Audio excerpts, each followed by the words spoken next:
राजू के पिता का देहांत हो चुका था और वो राजू के लिए बहुत सारा कर्जा छोड़ गए थे, जिसको लेके राजू और उसकी पत्नी काफ़ी परेशान थे।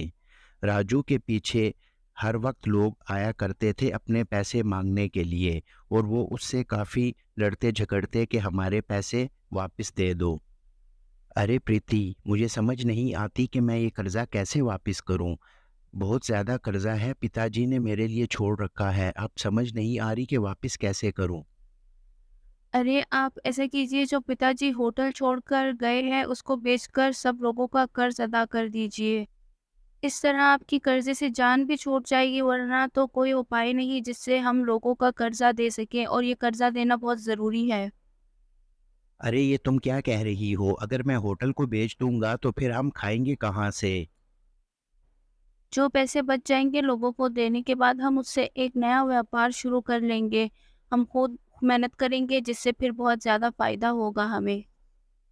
हाँ, ये तुम ठीक कह रही हो कि जब होटल बिकेगा और सारे लोगों को कर्जा वापस करके जो पैसे बचेंगे, तो उसका हम एक नया व्यापार शुरू कर लेंगे। ये अच्छा रहेगा। इस तरह राजू होटल बेचकर सारे लोगों के पैसे दे देता है और अब उस पर कोई कर्जा नहीं होता। अरे प्रीति, मेरी बात सुनो, पैसे तो बहुत ही थोड़े बचे हैं। अब मुझे समझ नहीं आ रही कि हम कौन सा व्यापार शुरू करें इतने थोड़े पैसों से कि हम पेट पाल सके। अरे, मैं दाल-चावल बहुत ज़्यादा स्वादिष्ट बनाती हूँ। आप ऐसा कीजिए कि जो पैसे बच गए हैं उनसे दाल-चावल का एक ठेला लगा लीजिए। मैं आपको रोज़ दाल-चावल बनाकर दे दिया करूँगी, ठीक है? हाँ, ये तुम ठीक कह रही हो कि हमें दाल चावल का ठेला लगाना चाहिए। तुम भी मेरी मदद करना, तुम मुझे घर में दाल चावल बना दिया करना और मैं बाहर जाकर उसको बेच आया करूँगा। तुम्हारे दाल चावल तो बहुत स्वादिष्ट होते हैं। यूँ अगले दिन सुबह-सुबह ही प्रीति उठकर दाल-चावल बनाना शुरू कर देती है, क्योंकि उसको ये फ़िक्र होती है कि अगर दाल-चावल टाइम पे ना बने तो राजू फिर कब बेचने जाएगा। इसीलिए वो सुबह-सुबह उठकर दाल-चावल बनाना शुरू करती है ताकि टाइम पे पक सके। अरे प्रीति, ये क्या तुमने सुबह-सुबह ही दाल-चावल बनाना शुरू कर दी? अभी तो बहुत ज़्यादा समय है। अभी बनाना शुरू करूँगी तो तब जाकर कहीं काम ख़त्म होगा। अगर लेट हो गए तो ऐसा ना हो कि फिर आपसे कोई दाल-चावल ले ही ना। इसीलिए मैंने सोचा कि मैं आज सवेरे-सवेरे ही दाल-चावल बनाना शुरू कर देती हूँ। हाँ, तुमने ठीक कहा कि सुबह-सुबह ही दाल-चावल का ठेला लगाने बाहर चला जाऊँ, क्योंकि पहला दिन है, पता नहीं ग्राहक कब आता है, कुछ पता नहीं, इसीलिए सुबह-सुबह जाना बेहतर रहेगा दाल-चावल लेके। यूँ राजू पहले दिन ठेला लगाना शुरू कर देता है। उसके दाल-चावल की खुशबू दूर-दूर तक जा रही होती है, लेकिन राजू बहुत चिंतित होता है कि पता नहीं उसके दाल-चावल बिकेंगे भी कि नहीं।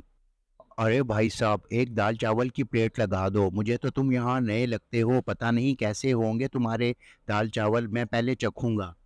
अरे भाई साहब, मेरे दाल चावल तो बहुत ज़्यादा स्वादिष्ट है, आपको बहुत पसंद आएंगे और आनंद ले लेकर आप खाएंगे। आप बैठिए। यूं वो आदमी दाल चावल खाना शुरू कर देता है और वो उसको खूब स्वाद लेकर खा रहा होता है, क्योंकि बहुत स्वादिष्ट होते हैं। अरे भाई साहब, तुम्हारे दाल चावल तो बहुत ही ज़्यादा स्वादिष्ट है। ऐसा करो कि 2 प्लेटें मेरे लिए घर के लिए भी पैक कर दो, मैं घर लेकर जाऊंगा तुम्हारे दाल चावल। अभी राजू वहां पर खड़ा ही होता है कि वहां पर एक गरीब आदमी आ जाता है और वो राजू से कुछ कहना चाहता है। अरे भैया, मेरी बात सुनो, मुझे कुछ खिला दो। मैं 2 दिन से भूखा हूँ, मैंने कुछ नहीं खाया।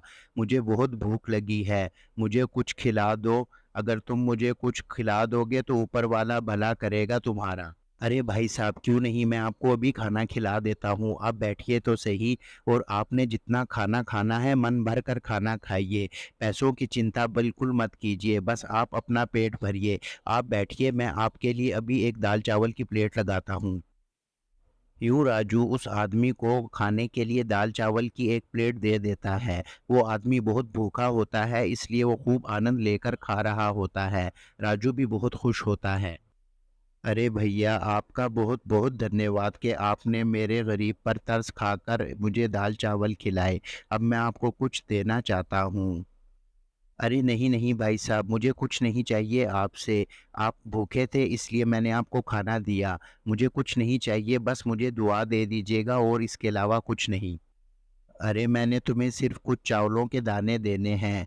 और कुछ भी नहीं है मेरे पास। जब तुम दाल-चावल बनाने लगो तो इनमें से कुछ दाने अपने चावल में डाल दो। ये इस तरह तुम्हारे चावल कभी ख़त्म नहीं होंगे और तुम्हें खूब मुनाफ़ा होगा। लेकिन एक बात याद रखना कि लालच मत करना और अपने दाल-चावल का दाम इसी तरह कम रखना, नहीं तो फिर ये काम नहीं करेंगे। इस तरह वो आदमी राजू को एक शीशी देता है जिसमें कुछ चावलों के दाने होते हैं और राजू उसको अपने पास रख लेता है। अरे ये आदमी तो बहुत कमाल की चीज़ दे के गया। चलो अब मैं प्रीति को जाकर बताता हूँ इसके बारे में। अरे प्रीति, ये देखो मेरे पास क्या है। आज एक भूखे आदमी को मैंने खाना खिलाया तो जाते समय वो मुझे ये शीशी दे गया। इसमें कुछ चावलों के दाने हैं। वो कह रहा था कि जब तुम लोग चावल बनाओ तो इस चावलों के दाने में ये थोड़े से दाने मिक्स कर देना, इस तरह तुम्हारे चावल कभी ख़त्म नहीं होंगे। लेकिन उसने कहा कि लालच ना करना और अपने दाल चावल के दाम ना बढ़ाना। अरे! ये तो बहुत अच्छी बात है। कल मैं ऐसा करूँगी कि जिस समय दाल-चावल बनाऊँगी तो इसमें से कुछ दाने दाल-चावल में मिला दूँगी। आप चिंता ना करें। अगले दिन प्रीति जब दाल चावल बना रही होती है तो उस दाल चावल में कुछ दाने उस शीशी से मिला देती है। अरे! आप ध्यान से काम करना। मैंने जो आपने दाने दिए थे उनमें से कुछ दाने चावलों में मिला दिए हैं। अब आप ठेला लगाने के लिए चले जाइए। हाँ, हाँ, तुम चिंता मत करो, मैं आज खूब मेहनत करूँगा और खूब मन लगाकर दाल-चावल बेचूँगा, क्योंकि आज तो दाल-चावल ख़त्म ही नहीं होंगे, ऐसे ही कहा था उस आदमी ने। यूँ राजू पर काफ़ी भीड़ शुरू हो जाती है, क्योंकि उसके दाल-चावल बहुत ज़्यादा स्वादिष्ट होते हैं। उसके दाल-चावल के चर्चे साथ वाले गाँव में भी पहुँच जाते हैं, इसलिए उसके दाल-चावल खाने के लिए लोग बहुत दूर-दूर से लोग आते हैं वहाँ पर। अरे ये क्या? ये चावल तो वैसे के वैसे ही पड़े हुए हैं। आज इतनी भीड़ थी, लोगों ने इतने दाल-चावल खाए लेकिन ये ख़त्म नहीं हुए। अभी जाके मैं प्रीति को बताता हूँ कि वाक़ई काम कर रहे हैं। अरे प्रीति, तुम्हें पता है आज इतने लोगों की भीड़ थी मेरे ठेले पे, लेकिन चावल बिल्कुल भी ख़त्म नहीं हुए। ये बिल्कुल सच बात है, वो ख़त्म नहीं होते। अरे! अच्छा, ये दाने मतलब के काम करते हैं। ऐसे तो हम लोग बहुत जल्द ही बहुत ज़्यादा अमीर हो जाएँगे, फिर कितना आनंद आएगा। हाँ, तुम ठीक कह रही हो, इस तरह हम बहुत जल्दी ही अमीर हो जाएँगे और हमें इतनी मेहनत भी नहीं करनी पड़ेगी और फिर सब कुछ ठीक हो जाएगा पहले की तरह। अरे! हम ऐसे करते हैं कि अपने दाल-चावल के दाम बढ़ा देते हैं, ऐसे हम लोग बहुत ज़्यादा और बहुत जल्दी अमीर हो जाएँगे। हाँ, तुम ठीक कह रही हो कि हमें दाल-चावल का रेट बढ़ा देना चाहिए, हमें और ज़्यादा मुनाफ़ा होगा। कल से मैं दाल-चावल की प्लेट ₹10 बेचूँगा, ठीक है? अरे भाई साहब, आज से दाल-चावल की प्लेट ₹10 की है, क्योंकि बहुत ज़्यादा महँगाई हो गई है, इसलिए मुझे महँगी करनी पड़ रही है। अरे ठीक है भैया, तुम्हारा तो इतना ज़्यादा स्वाद है, ₹10 कुछ ज़्यादा नहीं तुम्हारी दाल-चावल की प्लेट के लिए, मेरे लिए 1 लगा दो। अरे प्रीति, आज तो बहुत ज़्यादा कमाल हो गया, हमें दुगना मुनाफ़ा हुआ है। आज मैंने दाल-चावल की प्लेट ₹10 की बेची और दाल-चावल ख़त्म भी नहीं हुए। लगता है कि ऊपर वाले ने हमारी सुन ली है, अब आप चिंता मत कीजिए और जल्दी-जल्दी काम कीजिए और अपना मन काम में लगाइए। हाँ प्रीति, हम बहुत जल्दी अमीर होने वाले हैं। मुझे तो बहुत आनंद आ रहा है ये दाल-चावल बेचकर। दाल-चावल ख़त्म भी नहीं होते और पैसे ही पैसे आते हैं। इस तरह कीजिए, आप दाल-चावल के दाम और ज़्यादा बढ़ा दीजिए, इससे हम कम समय में बहुत ही ज़्यादा अमीर हो जाएँगे और बहुत पैसा आएगा। हाँ, तुम ठीक कह रही हो। हमें दाल-चावल की प्लेट और महँगी कर देनी चाहिए, क्योंकि अब महँगाई भी हो गई है, इस तरह हम जल्दी अमीर हो जाएँगे। अरे भाई साहब, आज से दाल-चावल की प्लेट ₹40 की हो गई है। बाज़ार में महँगाई बहुत है, तो अगर आपने खाना है तो ठीक, नहीं तो चले जाइए। अरे राजू, तुम्हारे मन में लालच जाग गया है, तुम्हें पता है इतनी महँगी दाल-चावल की प्लेट भला कौन बेचता है? मैं नहीं खाता, मैं जा रहा हूँ।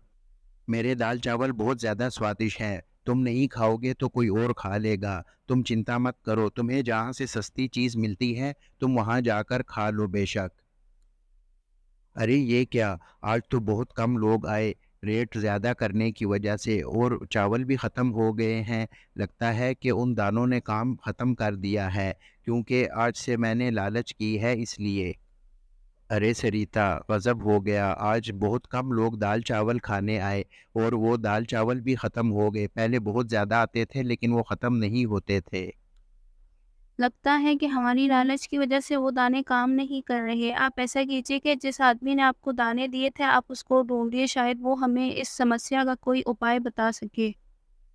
अरे उस आदमी को मैं कहाँ से ढूँढूँ? वो तो उस दिन भूखा था तो आ गया था, अब गज़ब हो गया।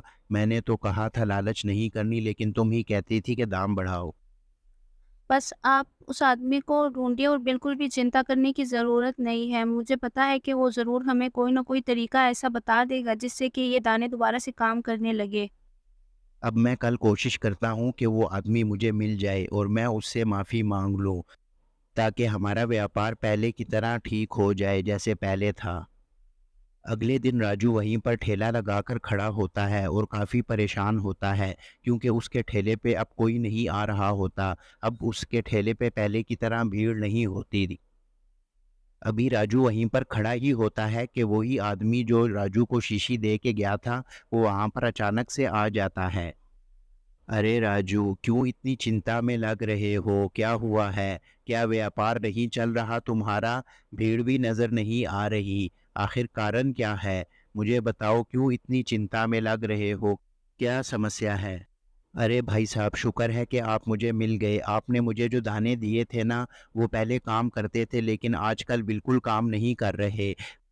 मेरे मन में लालच आ गया था, जिसके कारण अब वो बिल्कुल काम नहीं कर रहे। अब मैं क्या करूँ? अरे इसमें चिंता करने की क्या बात है? तुम अपने मन को लालच से पाक कर लो तो वो दोबारा काम शुरू कर देंगे। मैंने तुम्हें माफ़ किया। जाओ और अब से दोबारा 5 रुपए की दाल की चावल प्लेट बेचो।